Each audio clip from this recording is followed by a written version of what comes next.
These are cyborgs. They're not programmed to attack. They're not programmed to violate. They're not programmed to kill. But these cyborgs are mutants. And they're out of control.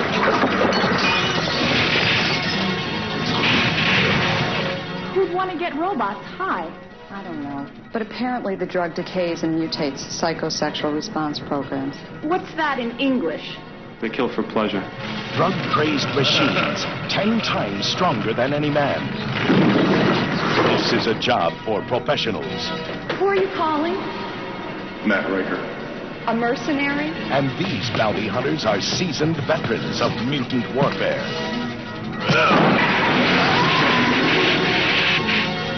To the mutants, it's open season on humans. To Matt Riker, it's open season on mutants. Mutant Hunt. You don't find them, they find you.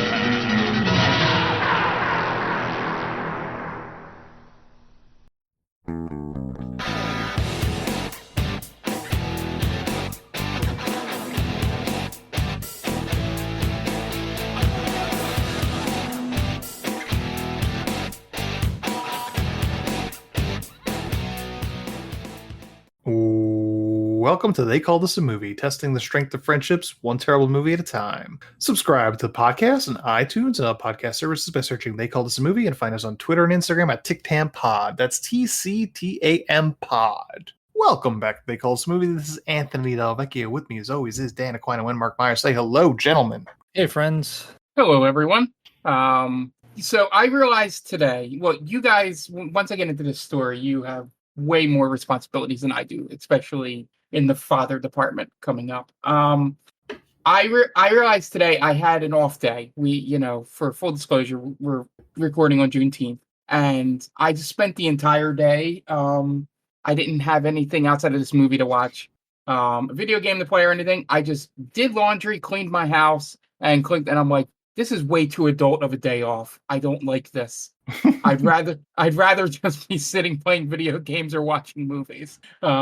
So I say that knowing that I am the lucky one of the three, in that sense. But it was a weird day off for me, mainly because it's a Wednesday, so I have to go back to work tomorrow. But yeah, I did all adult stuff today, and it didn't feel good, guys. That's all.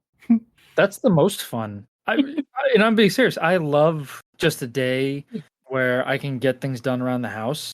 Yeah. It relaxes me because I have serious anxiety over a messy house. Got it. So if I can do laundry and vacuum and clean the dishes, I feel as if I've succeeded in life. Like everything is right with the world. Okay.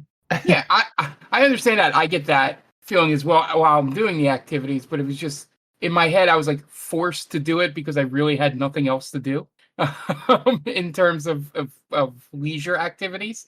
And with it being in the mid 90s today, it was just weird. I love, being able to, clean up the dishes and do all that with the best of them. I haven't really had a dishwasher most of my time living alone.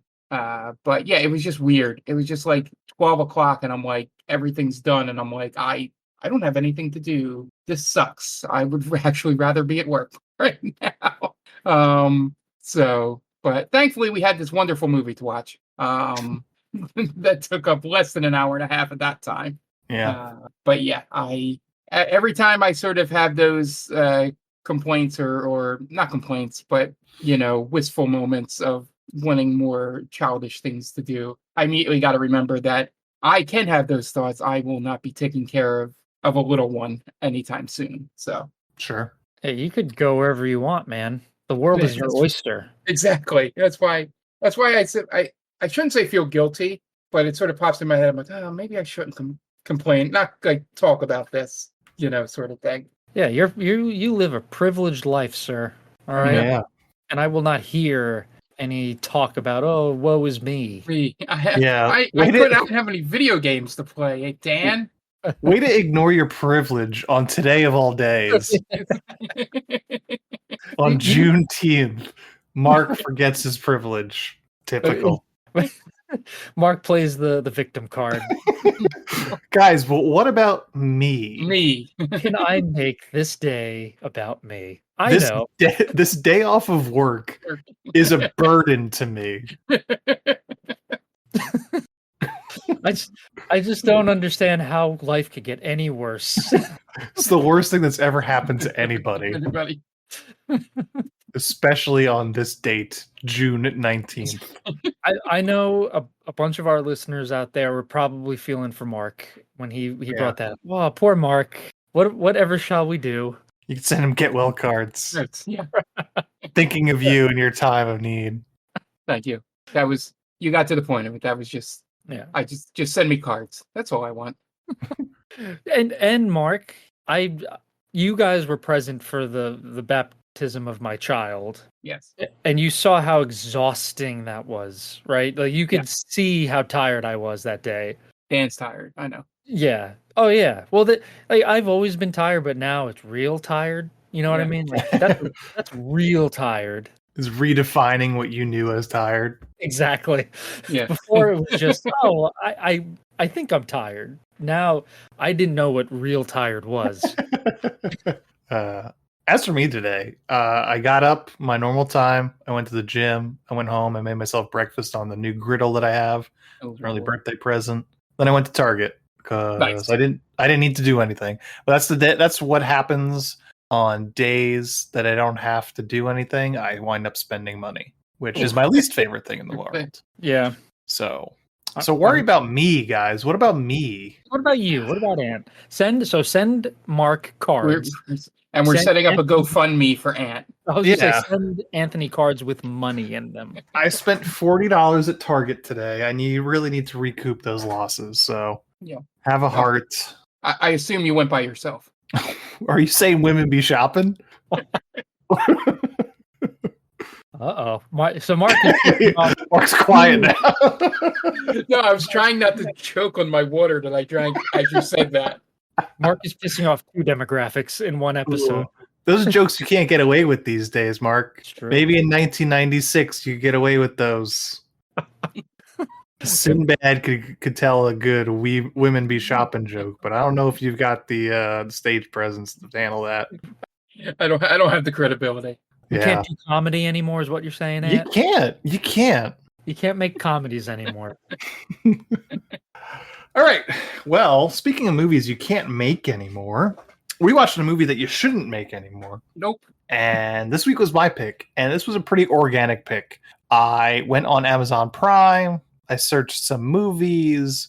I think I wound up through some rabbit holes of if customers that watched this movie also watched this movie. Long story short, I wound up with a movie that I have never heard of before in my entire life, but the box art looked pretty cool, and it did not achieve the promises that box art offered me.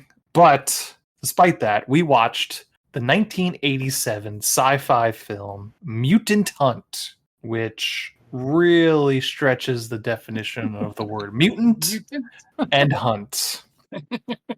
But were the humans in this the mutants? No. Maybe the mutants were the friends we made along the way. Yeah, there we go. Oh, yeah. Okay. Maybe. I also kind of zonked out at times. So, I want to hear what you guys think about Mutant Hunt. So, Dan, where are you coming from Mutant Hunt? This movie is embarrassing. Embarrassingly bad. But, that being said, I like this movie because it's the epitome of what we should be talking about on this podcast. Yes. I don't think we've covered this type of movie in a while, where it's bottom of the barrel budget. They stretch the budget to the max, right? They're using tarps as background sets. Mm-hmm. They're doing day for night filming. bad audio quality, random buzzing noises or humming noises in the background, actors not having any direction in the scene. Yep. A lot of people just standing still while action happens 2-3 feet away from them. Yeah, so I'm torn because this movie is terrible, but I loved it. Because yes, the box art really does it bites off more than it can chew, for sure. So for people who may not know, and you probably don't, the box art is a cyborg holding a human, but the arm is outstretched by like maybe 5 feet. There's New York skyline in the background. So it promises a lot. Yes. And for its credit, there is an analogous scene like this that happens, but it is less cool looking. Yeah. The woman's tits are probably not that huge. Maybe I'm looking at a different box art. No, yeah, the girl on the ground, right? The woman on the ground. She's quite busty.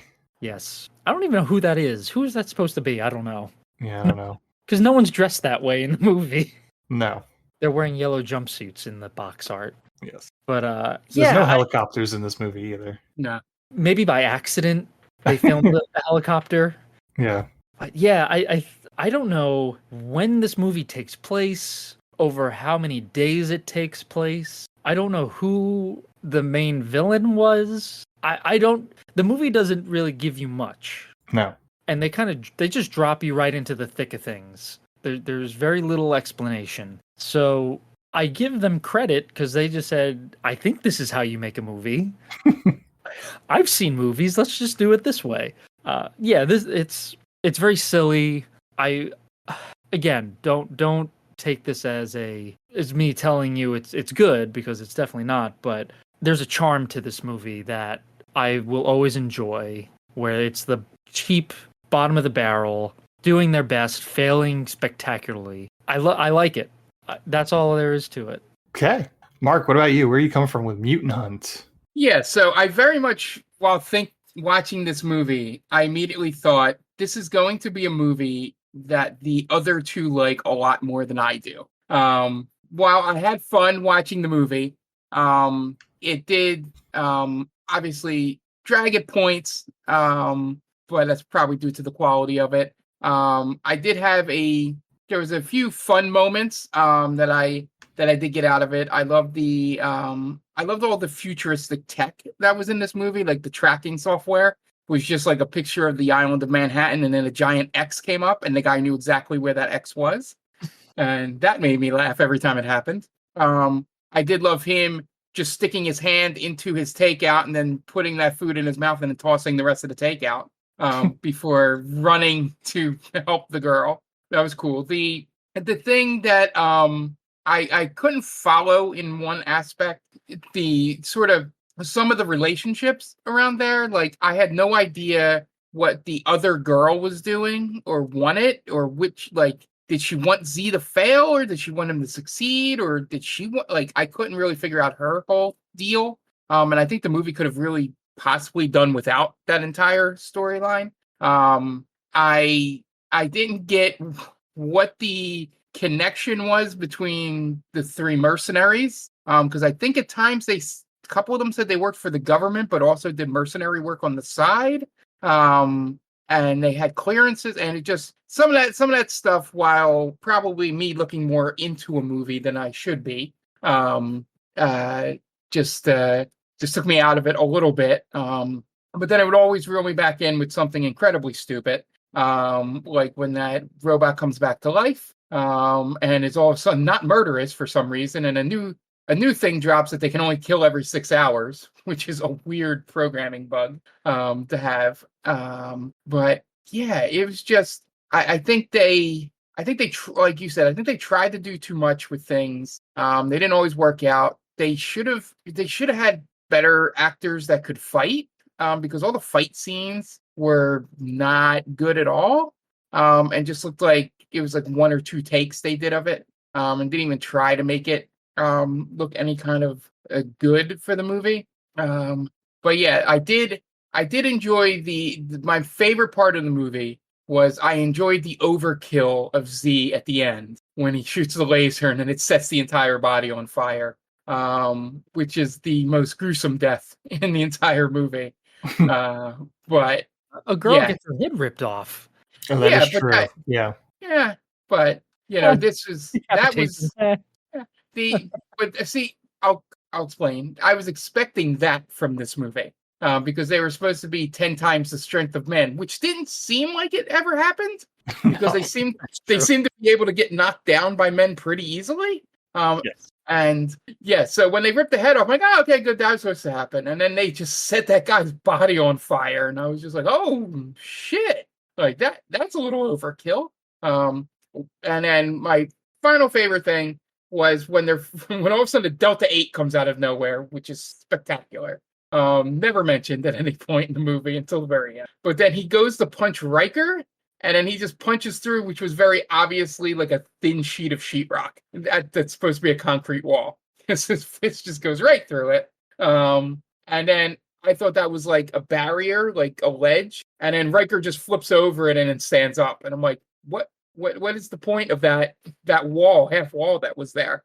Yeah, it was very confusing, and it looked like it very much felt like guerrilla filmmaking, in that I think they shot a lot of these things in places where they had to get out quickly. Because I think the main bad guy's lair, quote unquote, felt like a parking garage. Mhm. Okay. As for me, Mark, you are incorrect in one thing. Okay. Delta 8 is mentioned, Yeah, but you don't know what Domina is there for, and that is connected to Delta 8. Okay. She is trying to parlay helping Z with Riker in order to get his stash, 50 kilos, I think, 50 kilos, yeah. of Euphoron, in order to turn Delta 8 into this ultimate killing machine. See, if I knew about Delta 8, I probably would have made the connection. Yeah.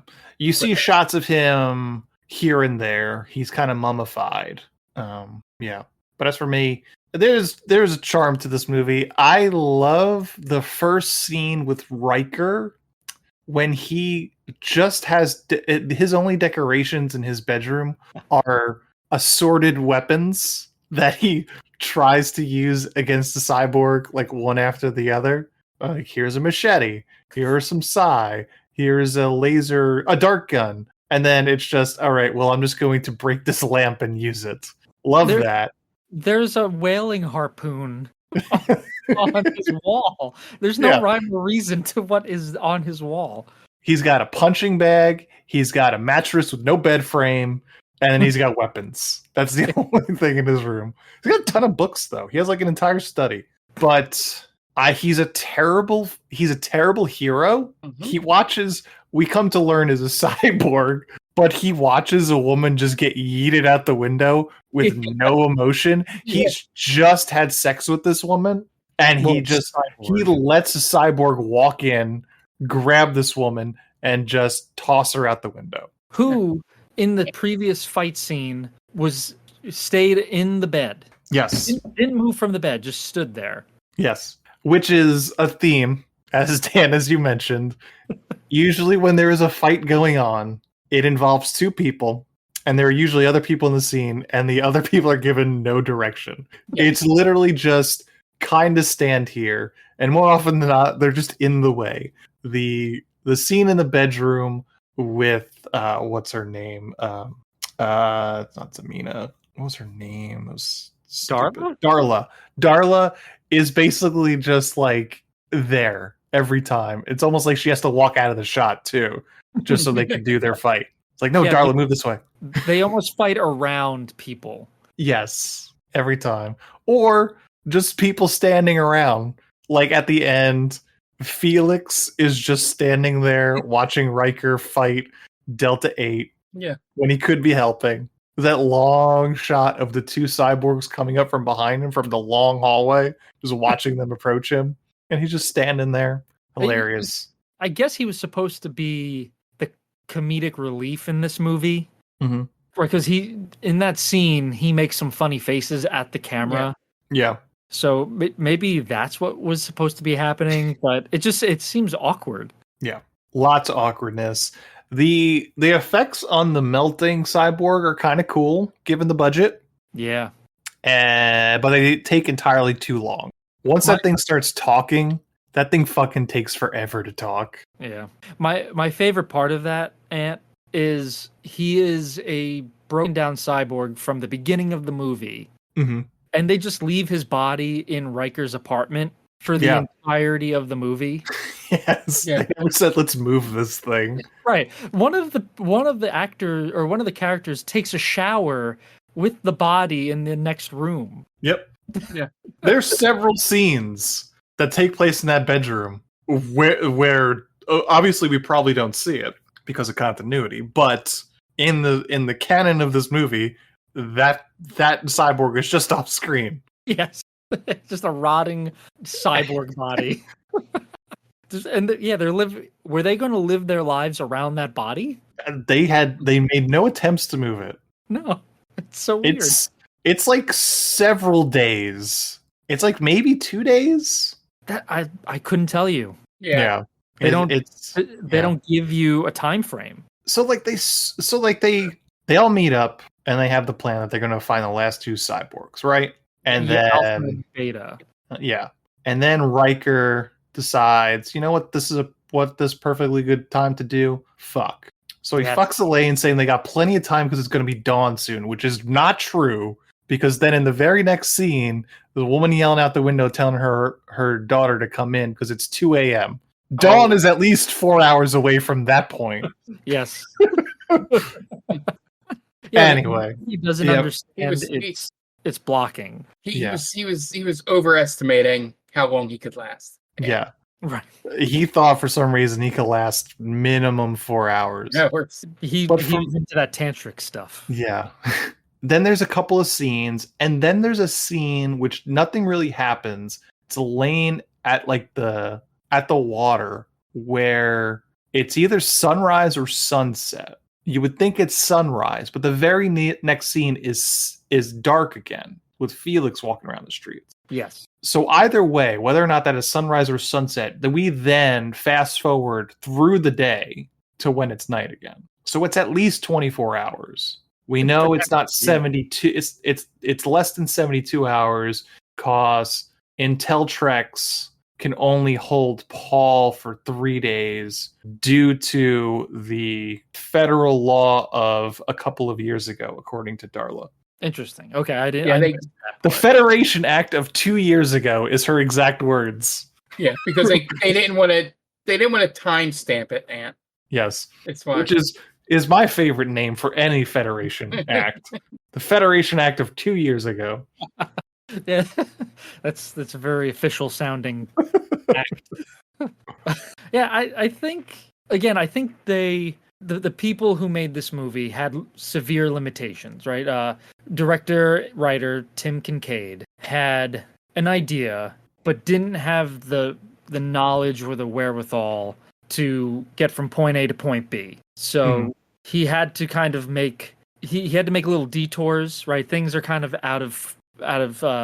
scenes are shot out of order, right? There's the scene we were just talking about it where one of the characters is taking a shower, gets out of the shower, is abducted by the melting cyborg, and we see them leave the apartment.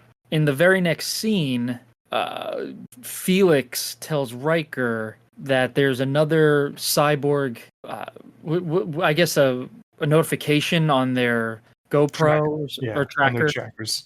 Yeah. So there's a notification that another cyborg had popped up, and it's in Riker's apartment. Yeah. So that scene probably should have come before the cyborg taking away was Elaine or Darla? I forget. That was Darla. Darla, before taking away Darla. So I think it happens a few times in the movie, right? There's an action scene with Felix that gets cut, and then I think we see the sex scene happen, and it goes back to the action scene. Right. So the guy didn't really understand the proper way of shooting the film, or he had this idea and just couldn't really replicate it on the film. Mm-hmm. Yeah.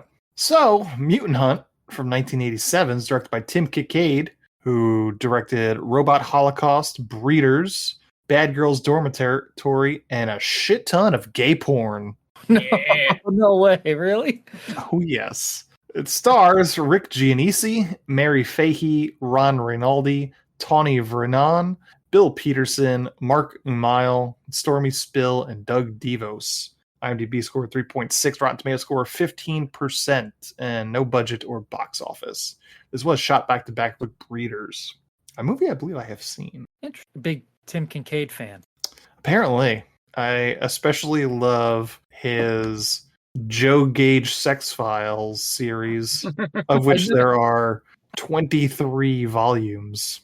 24 volumes. Joe Gage, baby, He's- a regular U.S. icon. He's proficient. You know what? We do share a birthday. Me and Tim Kincaid. Uh-oh. Born on July 2nd. He's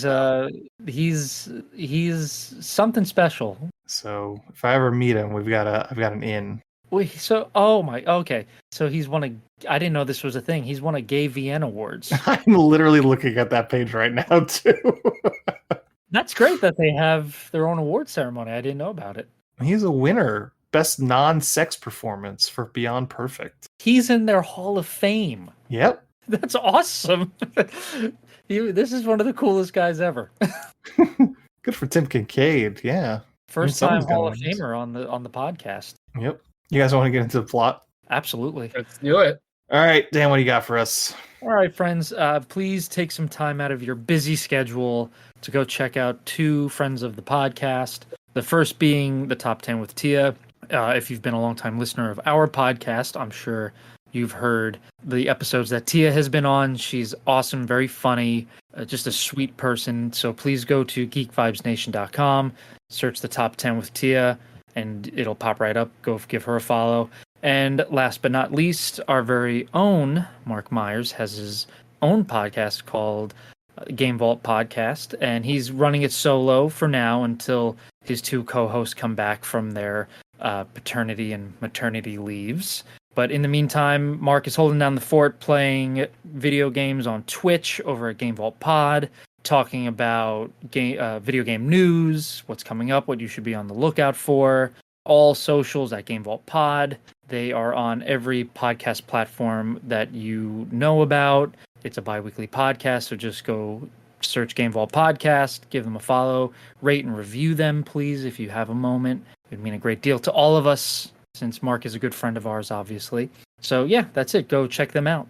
Okay, great. We're going to take a quick break, and you guys are going to listen to messages from friends of the podcast. So we will be right back. And welcome back. Now it's time to get into the plot for Mutant Hunt. We open on some barely legible green credits against black until we then cut to the headquarters for Inteltrex. For a moment, I thought we were watching this on Tubi. Yeah, it is a bad transfer. I'm looking at pictures of it on IMDb, and the pictures are pretty clear. So there must be, I believe there's a Vinegar Syndrome's transfer. This is obviously not it, the one we watched. Yeah, this one was direct from the VHS. Yeah, it's in 4:3, and it looks pretty bad. Mm-hmm. Like a vignetted 4:3. Yeah. Yeah, it cuts out a whole lot. Yeah. So inside, some guy dressed like a Star Trek villain walks in with a couple of guys in sunglasses, meet up with some other sunglass guys. Star Trek guy, who we will know as Z, says the serum activation should start, and as he says that, one of the sunglass guys walks over to another and karate chops his head off. It turns out that these sunglass guys are all robots. I don't know how Brian Bosworth did not accidentally get cast in this movie. It wasn't Could have his worked. time yet. Yeah. Elsewhere, some lady from Staten Island named Demina talks to a robot named Hydro about Z, presumably the guy from the previous scene, and that he has activated altered robot models. She says that he'll be lucky that these altered models don't kill him ahead of any sort of plan, but she says she's not going to stop him because his plan is small time compared to her master plan. So real quick, I'm sorry. Yes. Who is the actual villain of this movie? Z. Z is the main villain. Z's the guy that has created these altered cyborgs. Yeah. Okay. Turn them into killing machines. And Domina is the heavy then.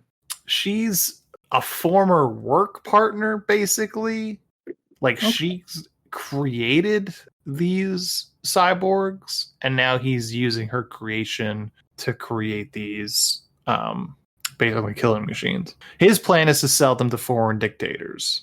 Right. That I do remember. I thought it was her plan because the beginning of the movie really frames her as the main. Yeah, but no, it's all Z. Okay, got it. Yeah. Z orders his robot guys to destroy evidence of his project, so they basically just turn over one random bookshelf. And some guy in a lab coat comes in and starts asking about what Z is doing with the cyborgs, and Z threatens to fire him if he continues to ask those questions. A doctor from the heart of Jeff Goldblum. Yes. Coming out with it, several buttons undone. I thought the same thing. He had a very Goldblum look to him. Z then leaves, and then the lab coat guy, who we know is Paul, some sort of bulb from one of the dead cyborgs, necks and runs over to a woman sitting at a computer, plugs the bulb into the computer, and starts reading information back to him. And it says the cyborgs are going berserk because someone has introduced some sort of foreign substance to these cyborgs. Lab coat guy tries to call some guy named Matt Riker, who is a mercenary, but gets no answer. That's such an 80s mercenary name. Yeah. Yeah, definitely not a lot of thought put into it. Yeah. Then some cyborgs come in and say that they plan to arrest Paul and his sister Darla for being the ones that did this to the cyborgs that made them go berserk. And Paul tells Darla to run, so she throws a table and runs for it. Cyborgs chase after her down the street, unsuccessfully shooting her with laser guns. You know what's fun about this movie? What's that? The cyborgs are pretty much they're basically RoboCops in terms of they move incredibly slow. They do. So they are easily defeatable if you use a modicum of common sense. Yes. But no one in this movie does that. Yeah. Also, like, are they killing machines if like they can't kill? Once they kill, they can't kill for another 6 hours? Well, that's a design flaw. In terms of the meaning, yes, they are killing machines because they can kill. Right. But that's like saying anything's a killing machine. Right. They're useless to foreign dictators, though. If his plan is to sell these things to foreign dictators. That's true. You put them on a battlefield, they kill one person, they're done for the day. Yeah. That doesn't help in a fight. Not at all. Darla reaches some shitty apartment where Matt Riker lives and shoots open the door to find Matt Riker in his underwear in bed with a woman. Darla says she's in trouble. Then immediately 2 cyborgs walk in ready to attack everyone in sight. Luckily, Matt Riker's only form of decoration is an assortment of weapons, so as the cyborgs try to attack, Riker systematically takes every single weapon off the wall to use them, from machetes to scythes to dart guns, eventually killing a cyborg with a broken table lamp. The gay VN stuff definitely makes more sense now, with introducing the main character in his tighty whities. Yeah, and then he straddles the cyborg at one point on the bed as he tries to kill him with the scythes. That's true. I forgot about that. Yes, some very homoerotic imagery in this movie. Yeah. Darla tells Riker that her brother Paul told her to find him to hire him to track down the corrupted cyborgs and destroy them. She says the cyborgs were introduced to Euphoron, which decays their circuits, causing them to kill for pleasure. Euphoron is some sort of drug in this futuristic world. She also mentions that her brother is being held in custody by Inteltrex, thanks to the Federation Act of 2 years ago. Riker says he'll give it the old college try, but Darla warns that the Delta version of these cyborgs are stronger and can sense if someone is after them thanks to telepathic abilities. Then one walks into the door and throws the girl that Riker was banging out the window. Riker does very little to try to stop this from happening, then fights the cyborg, eventually stopping it by shooting it with a laser gun, which seemed to work, like, pretty well. Yeah. And they don't use it super often in this movie. Yeah, no. This is the last time they use it until the final scene. The very end, yes, that's right. Yeah, that's it. Yeah. They're hunting these mutants with the one thing that stops them dead in their track. Without that. Yeah, why isn't it more readily available to these people? I don't know. They kind of just have it and then they throw it away. Yeah. Then Riker looks out the window and says, "Easy come, easy go," discussing the girl that was thrown out the window. She was the last year's pleasure model robot. Yeah. So he just admitted how cheap he is. Yeah. With this. To be honest with you, if something like that had been destroyed, I'd be pretty distraught just over the fact that my money was destroyed. Yeah, well, if you're living in this sort of world where these things are walking around and fuckable, like, how do you separate? Like, how do you compartmentalize, like, to that extent? Like, these things, for all intents and purposes, to you, have emotions, they have feelings and stuff like that, right? Right. Yeah, they're indistinguishable from people. Right. Like, it's just a robot. Who gives a fuck? Yeah, I think I guess it makes more sense in the world that this movie takes place in. So you don't get attached to the robot itself. But I don't. Again, that's money down the drain now. I got to go buy another pleasure robot. Yeah. A new model now. Yeah. Well, maybe you could get another used one. Do you want a used one? No, you don't. I don't think so. Unless they're easy to clean. Oh, You maybe just pop it out. Yeah, maybe they pop it out. Yeah, maybe they have like a Dishwasher safe. Yes, I was just gonna say like a pod, right? You could Yeah. just like put them in. There's a special cleaning liquid that's sex robot safe. Yeah, I'm assuming like a fleshlight just down there, and then just pop it. Unscrew it. Right. You just pour water down Yeah. there or whatever. Not that I know what that's like. I don't know how to clean a fleshlight. Neither do I. This would be the moment where, like, that guy that's on TikTok says, "I have no idea what that is," and then it cuts to Dan with glasses on and a little book. We'll take a little bit of this spoonful of Dawn. Some I want to imagine that when you're buying one of them, it's basically just going to a store, right? They must be so readily available that you could go to a store and get them. Yeah. If he was that dismissive of it, yes, I would assume that's, and not worried about that if it's like a prostitution situation where he needed to return her, to somebody. Right? Is he living with his sex robot? Yeah, apparently. Yeah. And again, they just leave her dead body on the street. There is no cleanup in this movie. I mean, it's New York. That's true. Yeah, but that was the first thing I thought of when the robot carries Darla out near the end. It just runs past all those people. They sort of just step aside and let them go, right, and don't do anything about it. I do love that this movie has several scenes of people just in a dead sprint. Yeah. You don't get to see that in a movie very often. Unless it's a Tom Cruise movie. Unless it's a Tom Cruise movie or like a movie about running. But yeah, I think that one guy's supposed to be like really fast. And Felix? I guess they were trying to show it off. Well, yeah, he gets there in 85 seconds. Yeah. And what gave it away? The whooshing sound every time he goes past the camera? He's the Flash. Apparently. But then it's never done again. Riker and Darla then go to the Club Inferno, which might be a strip club, but it also might just be a warehouse with garbage bags hung up on the walls.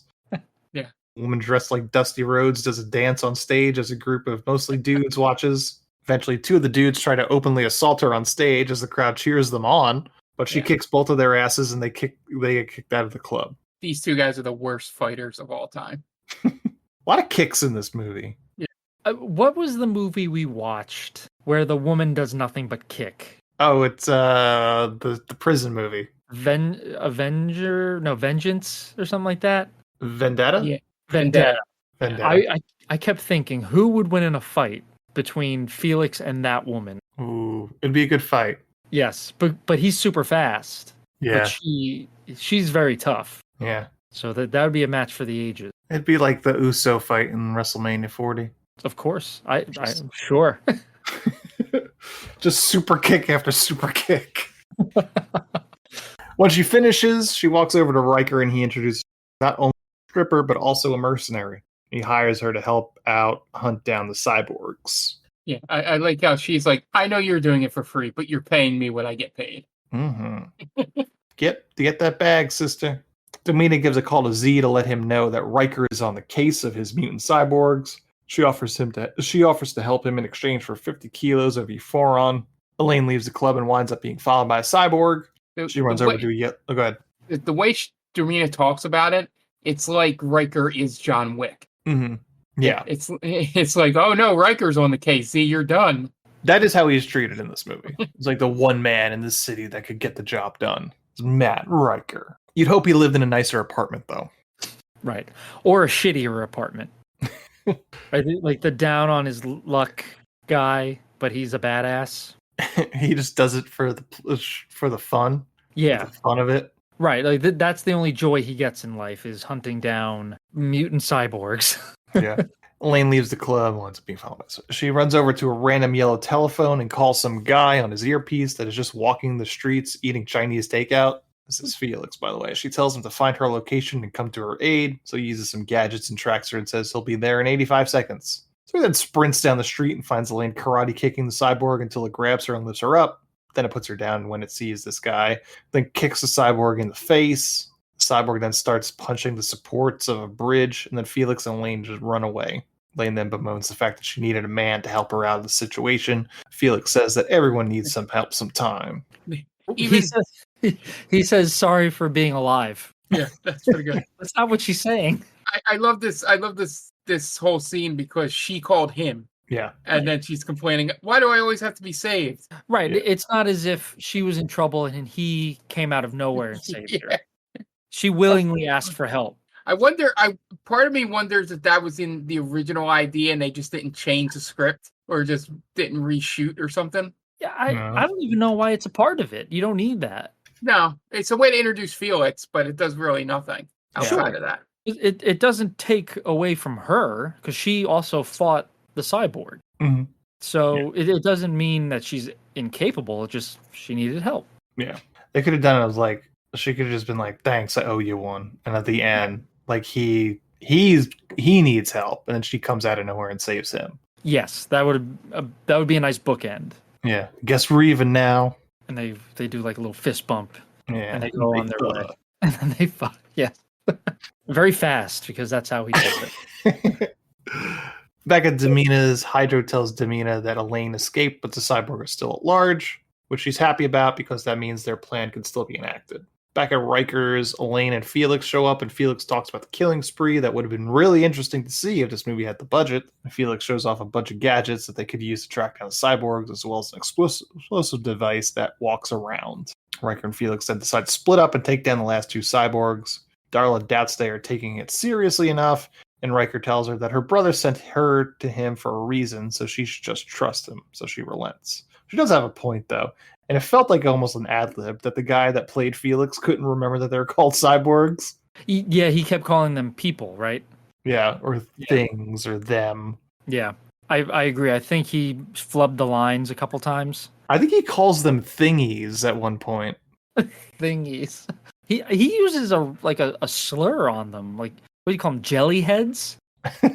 I can't remember. Yeah, he uses a cyborg slur. Yeah.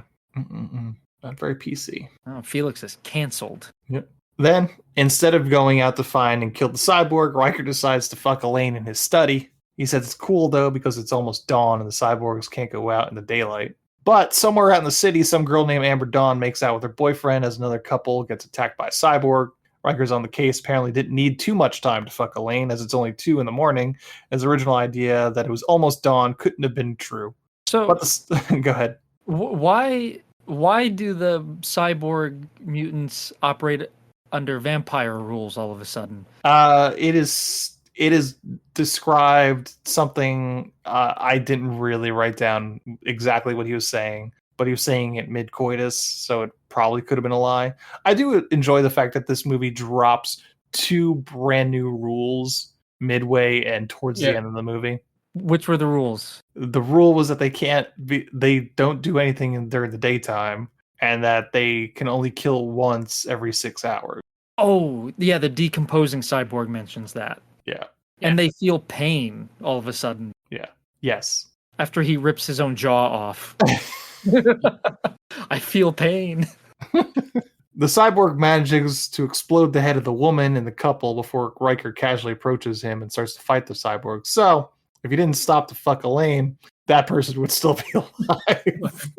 And he's super nonchalant about the woman being killed. Yep. Right? He makes some like quip about I can't remember what he says, but the woman gets her head ripped off and he just says like a little joke. Yeah. My fucking Riker. Not the best hero. No, not good at all. So he fights the cyborg, and all this talk about it being 10 times stronger than a human. Riker just kicks it in the back a couple of times and he kills it. He then deconstructs it and then tells Amber Dawn and her boyfriend, covered in blood from the exploded head of that lady, to go home. Back at Demina's, Hydro tells her that there has yet to be a delivery of Euphoron, and now she's starting to get antsy, as she was planning to use it on some sort of cyborg mummy that she has, but apparently only has one night left to use it. Don't know why. Yeah, why? Just a rule they made up? Just another rule they made up. Later, Elaine goes strolling into some abandoned property near the water, seemingly at sunset the next night, having completely skipped over an entire day, because it's now night again and Felix is walking around the city. Cyborg, meanwhile, is fighting with a random guy on the street that knows karate, definitely not because the guy is Asian. And we never see that character again. Nope. But he does the smart thing. He just runs away. Yeah. Which makes the scene pointless. Yeah. The cyborg picks the dude up, and the guy manages to karate chop out of his grasp, despite being 10 times stronger than a man. And then the guy runs away. As he heads back to his apartment, Riker gets taken prisoner by Hydro and brought back to Demina's, who somehow implants a bomb into Riker's head. She wants Darla so she could use her as a bargaining chip to get all of Z's Euphoron. And Riker tells her that if she deactivates the bomb in his head, he'll tell her. So she does, and then he just elbows her in the face, knocking her out, and runs for it. I admire that. Yes. I wish more heroes would do that. It's just, there's so little tact to it. Have you ever seen clips of the original Captain America movie? Like the Roger Corman Captain America movie? When he's like driving a car. He's like, can you pull over the car? I'm going to be sick. Yep. And he gets out and then just like runs back to the car and just steals it from people. Yeah, he does it a couple times. Like twice. I like that. Yeah, I think there is some charm in like not a particularly complicated plan, right? Yeah, like the hero is basically ad-libbing it as he goes, he or she goes, which I like because that's real life. Sometimes you don't have a grand plan. Yeah, just take advantage of somebody's trust. I like that. I'm okay with that. Yeah. Elaine, meanwhile, is at Inteltrex, just skulking around its brutalism architecture. Meanwhile, a couple of dudes from the strip club come across the cyborg and start attacking him, thinking he's a junkie and that they're looking to steal his Euphoron. The comeback I was not expecting. The strip club patrons. Yeah, the two terrible fighters from the strip club. Again, showing that they are terrible fighters. Cyborg successfully thwarts their attacks until Felix shows up and starts fighting the cyborg. Meanwhile, back at Riker's, one of the original cyborgs that tried to attack Darla starts to wake up and decompose on the floor of the bedroom. It takes a long, tedious time, but eventually gets up and starts talking to Darla, who's startled getting out of the shower. This time, the cyborg talks and says he can't kill her, as he introduces a new rule to this movie. And this time, it's the cyborg's bloodlust is satiated for 6 hours after they kill one person. So apparently, he killed somebody at 12:17 a.m. Yep. Yeah. Then he says they have to go back to Inteltrex, so he picks up Darla and starts running down the street with her. Felix, meanwhile, finally kills the cyborg with a piece of broken wood. Then Riker has to come to his aid as two street toughs try to fight Felix.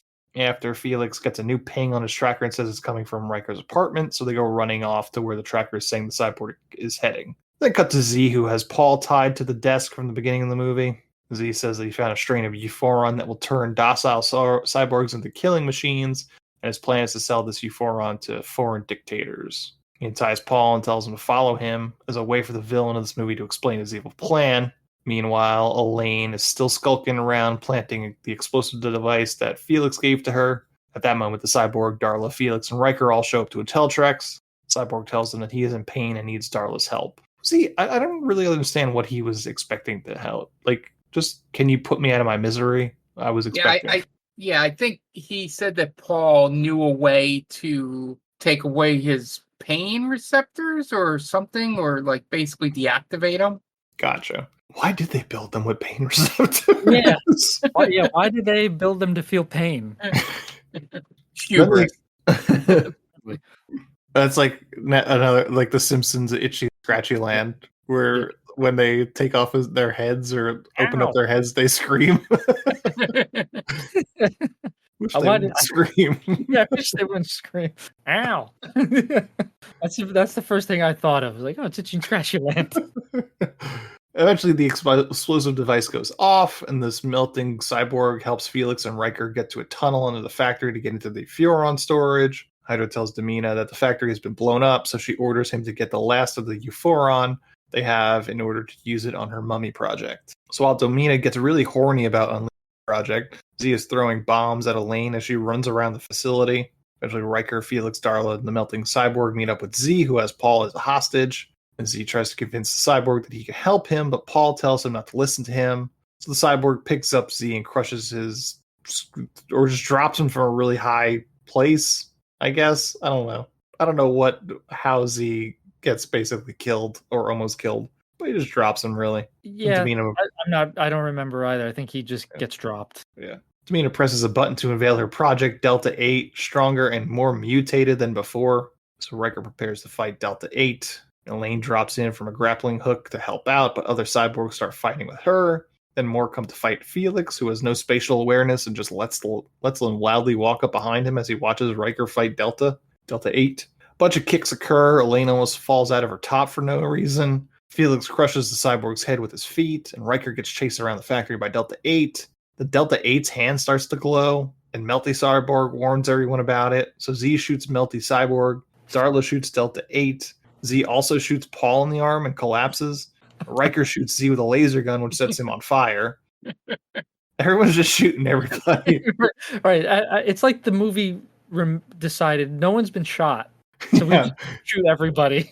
It's very inelegant ending. This. Yeah, and as you said, Ant, I love that these lasers are the one guns that can kill these robots instantly. Yeah. Yeah. Then on the street somewhere, a Melty Cyborg is still alive, potentially going to kill, and that is the end of Mutant Hunt. And Domina just goes away. Yeah, she just walks away. Yeah. No, I couldn't believe it, how the movie ended. Yeah.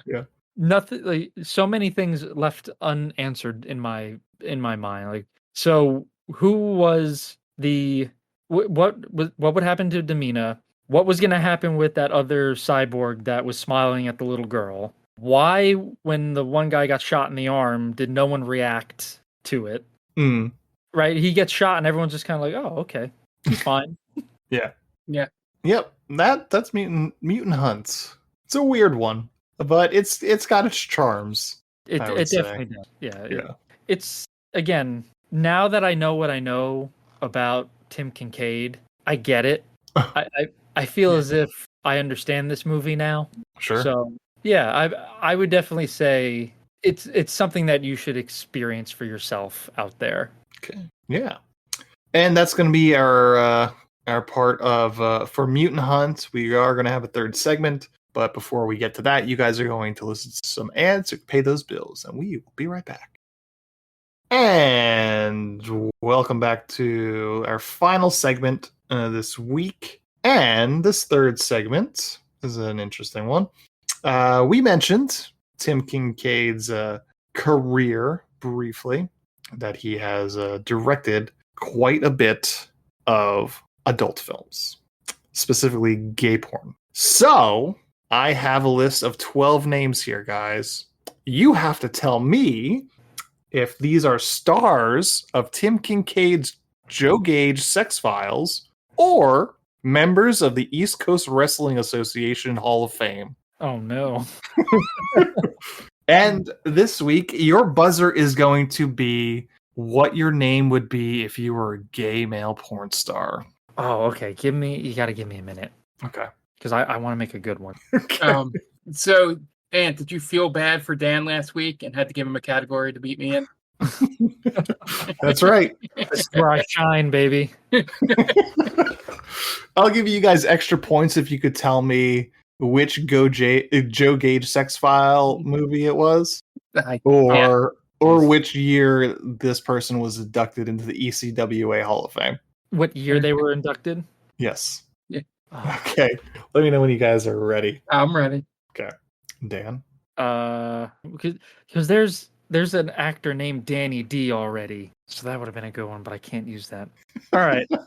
Okay. Your first one is Rodney Steele. Johnny Seaman.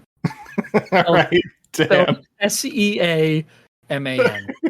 All right, Dan. All right. That's got to be a Joe Gage. It is a Joe Gage. You have a guess on which Joe Gage sex file it is? So they go in volumes, right? Yes. All right. Volume 2.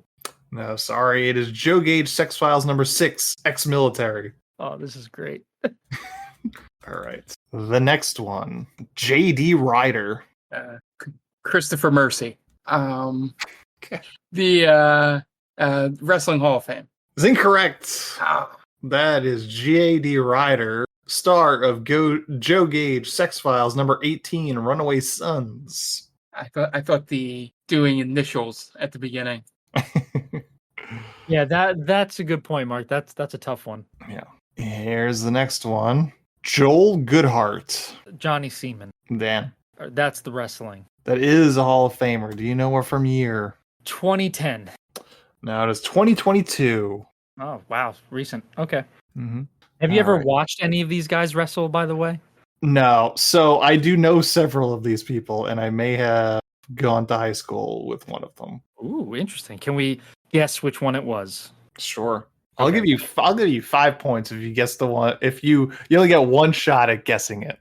Okay. So it's the extra point. Okay. Yeah. All right. Next one. Simon Diamond. Great name. Christopher Johnny- Mercy. Oh, go ahead. All right. Mark's got it. The Gage porn movie. Incorrect. Oh, Jesus. Simon Diamond, Hall of Famer from 1995. I wonder if I should step off the gas a little bit here, because I don't know if I want to be known as the winner. You're running away with it right now. Yeah, right. Okay. Well, you know what? If you're not first, you're last, right? All right, next one. J.D. Luscious. Johnny Seaman. All right, Dan. Wrestling. That is correct. I'm going to say elected to the Hall of Fame 2018. Correct. J.D. Luscious was part of the Hall of Fame of 2023. Wow. So is this a newer wrestling organization? It's been around for a while. It's very local, though. Okay. Yeah. All right. The next one. Tommy DeLuca. Christopher Mercy. All right. Mark, go ahead. Gage movie. That is Gage. Yeah. Hazard a guess. Volume 15. Oh, I am sorry. So close, Mark. But Tommy DeLuca is the star of Joe Gage Sex Files number 4, Blue Collar Beer Blast. Joe Gage Sex Files number 9, Neighbor Rec Room. Joe Gage Sex Files number 11, Doctors and Dads 2. Joe Gage Sex Files number 13, Off Duty Cops. And Joe Gage Sex Files number 16, Faculty Night. I had 5 opportunities and I missed. He's a very popular character, apparently. They get along, I suppose. They must have chemistry. Yeah. All right, Dan, or not Dan, whoever buzzed in. I guess I was reading your name. Next one, Tyler Sweet. Johnny Seaman. Dan, go ahead. I'm going to say that's Joe Gage. It is a Joe Gage. Oh my God. You're very good at these. I have like a mutant power, apparently. Do you have a guess which ones? Ooh, multiple. Okay. I'm going to say he's the star. Well, not the star. He has been in Joe Gage volumes. Can I? You just name one. Okay, just one. All right, I'm gonna say volume 7. It's incorrect. He is in Joe Gage Sex Files number 11, Doctors and Dads 2, as well as Joe Gage Sex Files number 15, A Weekend in Phoenix City. Damn, that sounds like a lot of fun, to be honest. All right, the next one, Ace Darling. Christopher Mercy. Yes. Wrestling. That is a wrestler. Oh, Mark. Ace very much feels like a wrestling. 2015. No, he's from 1996. Damn, wow. All right, next one. Scoot Andrews. Cute pictures. Johnny Seaman. Yeah. Wrestling. That is wrestling. That is also a very prototypical wrestler name, it feels like. Either that or baseball. I was like, I don't think Scoot would be a very popular porn name, gay or straight. No. All right, do you have a guess of what year? 2002. No, 2005. Okay, not too far off that time, at least. Mm-hmm. Next one is Aiden Chambers. Johnny Seaman. Yes. Joe Gage. It is not Joe Gage. Oh, It is a no. PCWA Hall of Famer from 2013. Oh, man. Terrible. Mm-mm. Next one is Trevor Knight. Christopher Mercy. Yes. Wrestling. It is not. It is Joe Gage, Sex Files number 16, Faculty Night. Oh, he's a co-star. Yep. Faculty Night. I think this might be the last one. Congrats, Dan. Oh, wait a minute. This is the one left. Damn it. We potentially missed the person you went to school with. And the last one is Colby Keller. I'm going to take a swing. Christopher Mercy. I'll let Dan get the extra point for the year, but I'm going to say wrestler. It is not a wrestler. Do you want to get an extra point to guess the Joe Gage movie? No, go for it. No, I'm done. I didn't get it right. All right. What volume was it? Volume 23. No, I'm sorry. Colby Keller is star of Joe Gage, Sex Files number 5, The Night Before the Wedding, Joe Gage, Sex Files number 6, Ex-Military, and Joe Gage number 9, Neighbor Rec Room. We forgot to ask about the wrestler. Was it Scoot? It was not Scoot. Oh. Do you have any guess, Mark? I'm going to say, was it the one put in the Hall of Fame in 2023? It actually was. J.D. Luscious. Yeah, there you go. Yeah, it was one or the other, because obviously I had to do years. Like, when would be around the time, Ant would be in high school? Mm-hmm. But you guys were in high school at the same time? Yes. Yes. We're actually on a bowling team together. Oh, you guys bowled? I did once. Okay. One season. Was he a good bowler? I don't remember. We were both young. Better wrestler, I'd imagine. Yeah. At least I believe this is the same. Yeah. And so the winner is Dan. Oh, shit. We have 5-2. Dan really knows his gay porn. Oh. I would say just porn in general, I guess is the... So who's the real winner here? You know what? Fuck it. I'll take it. DDPM strikes again. Yep. Like I said, and felt bad for you. Yeah, we got to get Dan back on. How are we gonna get back up? All right. Well, you guys could tell the difference between porn stars and independent wrestlers. I'm more surprised I could remember the wrestlers because I don't really know them that well. Oh, you wouldn't know any of these guys. Yeah, so that really says a lot about me, I guess. All right. Well, that is our third segment, and that is our show. So that's going to wrap us up this week. Check us out on our socials, TikTok Pod on Instagram, Twitter, Threads. They call this a movie on TikTok. And hit us up at Gmail at tictampod@gmail.com. Don't forget to check us out on YouTube. It's a place where we are on as well. And give us a 5-star review on your podcatcher of choice. Helps out a great deal. And all that fun stuff. The director of Mutant Hunt is Tim Kincaid. So, for Dan Aquino and Mark Myers, this is Anthony Del Vecchio telling Tim Kincaid, well, you certainly made a movie, didn't you? Thanks for listening to They Called Us a Movie. Subscribe to us wherever you get your podcasts, and be sure to check us out on Twitter and Instagram at TicTamPod. That's TCTAM Pod. You can also check us out on TikTok at They Called Us a Movie.